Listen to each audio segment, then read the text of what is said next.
নূপুর বলছিলাম ভাইয়া। নূপুর কোথা থেকে বলতেছেন? আপনার দেশের বাড়ি কোথায় নূপুর?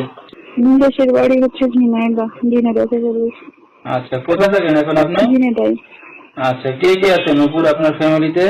আমি, আমার খালা আর আমার বোন। আচ্ছা, দুইটা বোন আর আপনার খালার কাছে থাকেন, ঠিক আছে। কি করেন আপনি? হ্যাঁ, আমি এখন বর্তমান সেলাই মেশিন এর কাজ করি। বিয়ে করার জন্য তো মনের মানুষ করার জন্য। আসলে আমাদের মতন মেয়েদের কেউ যৌতুক ছাড়া বিয়ে করে না। আচ্ছা আচ্ছা, যেহেতু বাবা মা নাই, দায়িত্ববান দেখার মতো কেউ নাই, এই কারণে হ্যাঁ, মিডিয়ার সামনে। তো এখন যদি কোনো দর্শক ভাই দায়িত্ব নিয়ে আপনাকে বিয়ে শাদী করতে চায়, রাজি হবেন আপনি? অবশ্যই, কেন না। ঠিক আছে, অবশ্যই। তো যেহেতু দর্শক বিয়ে শাদী এখনো হয় নাই, নূপুরের একটা মনের মানুষ দরকার, বাবা মা নাই, এতিম। তো কেউ যদি তার পাশে এসে দাঁড়াতে চান বা দায়িত্ব নিতে চান, সরাসরি তার সাথে আলাপ করতে পারবেন। তো নূপুর, দর্শক ভাই আপনার সাথে কিভাবে যোগাযোগ করবেন? আমার নাম্বার দিয়ে দেবেন ভিডিওতে।